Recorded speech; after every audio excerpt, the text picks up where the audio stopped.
કલ્પના કરો, તમે આખો દિવસ કામ કર્યું, લોકો સાથે વાતો કરી, સ્ટ્રેસ લીધો, ઇન્સ્ટાગ્રામ સ્ક્રોલ કર્યું અને હવે તમે પથારીમાં સુવા જાઓ છો. પણ સૂતા પહેલા છેલ્લી 10 મિનિટમાં તમે શું કરો છો? ઇન્સ્ટાગ્રામ ખોલો છો, રીલ્સ જોવો છો, કોઈની સ્ટોરી જુઓ છો કે પછી આખા દિવસની ચિંતા લઈને સૂઈ જાઓ છો? જો હું તમને કહું કે સૂતા પહેલાની માત્ર 5 થી 10 મિનિટ તમારા બીજા દિવસના માઇન્ડસેટ પર અસર કરી શકે છે, તો આજે હું એક એવી જ સિમ્પલ હેબિટ વિશે જણાવીશ. અને સૌથી ઇન્ટરેસ્ટિંગ વાત એ છે કે આ હેબિટ માટે તમને કોઈ એક્સપેન્સિવ કોર્સ કે એપ્લિકેશન કે કોઈ ગેજેટની જરૂરત નથી. તમારે ફક્ત 5 મિનિટ જોઈએ. પોઈન્ટ 1, સૂતા પહેલા તમારું બ્રેન શું કરી રહ્યું હોય છે? આપણે સામાન્ય રીતે માનીએ છીએ કે ઊંઘ એટલે બસ આંખ બંધ કરી દેવી, પણ ઊંઘ પહેલાનો સમય તમારા માટે એક પ્રકારનો ટ્રાન્ઝિશન પીરિયડ છે. આ સમયે તમારું માઇન્ડ ધીમે ધીમે દિવસની એક્ટિવિટીમાંથી બહાર આવવા લાગે છે. એટલે જ ઘણી વખત એવું બને છે કે તમે પથારીમાં પડ્યા પછી આખા દિવસની વાતો તમે યાદ કરવા લાગો છો. મેં એને એમ કહ્યું હતું, કાલે મારે શું કરવાનું છે, આ કામ પૂરું થશે કે નહીં, એણે મને રિપ્લાય કેમ ના આપ્યો, અને પછી એક વિચારમાંથી બીજો વિચાર, બીજામાંથી ત્રીજો, ત્રીજામાંથી ચોથો, અને અડધો કલાક પસાર. પણ અહીં એક પ્રશ્ન છે, જો આ સમય તમારા માઇન્ડને ઇન્ફ્લુઅન્સ કરી શકે છે, તો શું તમે આ સમયને કોન્શિયસલી યુઝ કરી શકો? જવાબ છે હા, અને અહીંથી જ આવે છે આજની હેબિટ. પોઈન્ટ 2, સૂતા પહેલા ઇન્સ્ટાગ્રામ કે ગ્રેટિટ્યુડ? ચાલો 2 લોકોની કલ્પના કરીએ. પહેલો વ્યક્તિ સૂતા પહેલા 10 મિનિટ ઇન્સ્ટાગ્રામ રીલ્સ જોવે છે.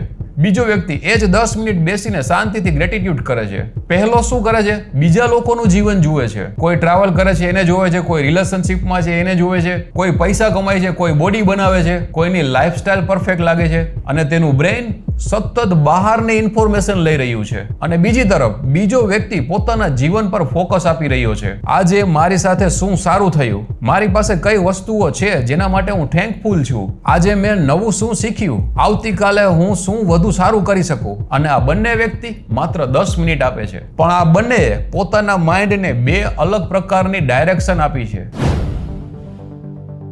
પોઈન્ટ 3, ગ્રેટિટ્યુડ એટલે માત્ર થેન્ક યુ બોલવું નહીં. ઘણા લોકો ગ્રેટિટ્યુડનો મતલબ એવો સમજે છે કે મારી પાસે ઘર છે, થેન્ક યુ, કે મારી પાસે ફેમિલી છે, થેન્ક યુ. પણ ગ્રેટિટ્યુડ માત્ર શબ્દ નથી. ગ્રેટિટ્યુડ એટલે વસ્તુને થોડા સમય માટે ખરેખર અનુભવી, ફીલ કરવી. સૂતા પહેલા આંખો બંધ કરો અને વિચારો, મારા જીવનમાં એવી કઈ 3 વસ્તુઓ છે જેના માટે હું ખરેખર ગ્રેટફુલ છું. કદાચ તમારા પેરેન્ટ્સ, કદાચ તમારો પાર્ટનર, કદાચ તમારો મિત્ર, કદાચ તમારી હેલ્થ, કદાચ તમારી પાસે રહેલી કોઈ તક, અથવા ફક્ત આજની એક ક્ષણ. અને પછી માત્ર એ વસ્તુ વિશે વિચારશો નહીં, એ ફિલિંગને અનુભવવાનો પ્રયત્ન કરો. જેમ કે હું લકી છું કે આ વ્યક્તિઓ મારા જીવનમાં છે, અને થોડા સમય માટે એ ફીલમાં રહો.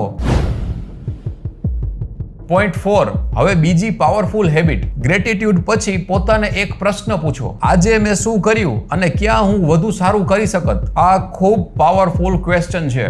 આખો દિવસ આપણે બીજા લોકોને જજ કરીએ છીએ. એણે ખોટું કર્યું, એણે મને રિસ્પેક્ટ નથી આપી, એણે મારી સાથે એવું કેમ કર્યું. પણ રાત્રે એકવાર પોતાને ઓબ્ઝર્વ કરો, આજે મને ક્યારે ગુસ્સો આવ્યો, આજે ક્યારે મેં મારી ધીરજ ગુમાવી, ક્યારે મેં કોઈને બિનજરૂરી હર્ટ કર્યું, ક્યારે મેં ઓવર રિએક્ટ કર્યું, ક્યારે મેં મારા ટાઈમનો ખોટો ઉપયોગ કર્યો. અને પછી પોતાને બ્લેમ ના કરો, ફક્ત કહો કે કાલે આ ફરી સિચ્યુએશન આવશે તો હું બેટર રિએક્ટ કેવી રીતે કરી શકું. આ ડિફરન્સ બહુ મોટો છે, કારણ કે તમે તમારા ભૂતકાળને બદલી શકતા નથી, પણ તમારી નેક્સ્ટ રિએક્શન બદલી શકો છો.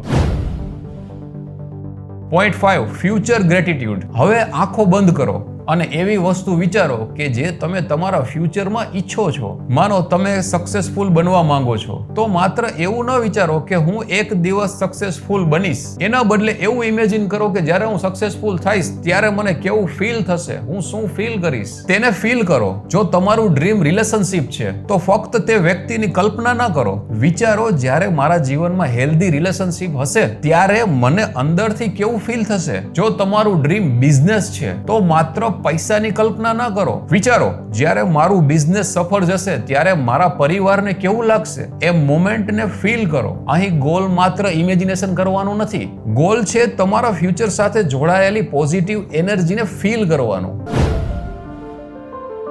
એક વાત ખાસ યાદ રાખજો, તમારે તમારા ફ્યુચરની દરેક વસ્તુ મેજિકલી બનશે એવું માનવાની જરૂર નથી. ગ્રેટિટ્યુડ કોઈ મેજિક સ્પેલ નથી, અને માત્ર 5 મિનિટ ગ્રેટિટ્યુડ કરવાથી જીવનની દરેક સમસ્યા ગાયબ થઈ જશે એવું પણ નથી. પણ આ હેબિટ તમારા અટેન્શનને ટ્રેન કરી શકે છે. તમે આખો દિવસ શું જોવો છો? Problems, comparison, negative news, social media, કે પછી તમારા જીવનમાં શું સારું છે? તમે શું શીખી રહ્યા છો? કાલે શું બેટર કરી શકો? તમારું અટેન્શન જ્યાં જાય છે ત્યાં તમારી મેન્ટલ એનર્જી પણ જાય છે. એટલે સૂતા પહેલા થોડા મિનિટ કોન્શિયસલી યુઝ કરવું યુઝફુલ બની શકે છે. અને આ હેબિટનું સૌથી મોટું સિક્રેટ છે કે એક દિવસ કરશો તો કદાચ કઈ ખાસ ડિફરન્સ નહીં લાગે, 2 દિવસ કરશો કદાચ નહીં, પણ જો તમે આ હેબિટને સતત થોડા અઠવાડિયા સુધી કરો તો તમે તમારા બિહેવિયરને ઓબ્ઝર્વ કરવાનું શરૂ કરી દીધું હશે. કોઈ તમને ઉશ્કેરે, પ્રોવોક કરશે અને કદાચ તમે પહેલા કરતા થોડા કામ રહેશો. કોઈ તમને ગુસ્સો કરાવશે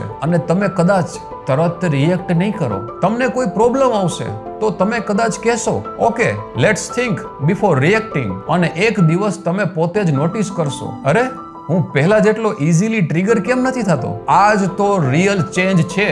ચેન્જ હંમેશા બહારથી દેખાતો નથી. ઘણી વખત ચેન્જ પહેલા તમારા રિએક્શનમાં દેખાય છે. છેલ્લે એક ચેલેન્જ. આજે રાત્રે જ્યારે તમે સુવા જાઓ, ઇન્સ્ટાગ્રામ ખોલતા પહેલા માત્ર 5 મિનિટ રોકાઈ જજો. ફોન એક બાજુ મૂકજો અને પોતાને 3 પ્રશ્ન પૂછજો. આજે હું કઈ વસ્તુઓ માટે ગ્રેટફુલ છું?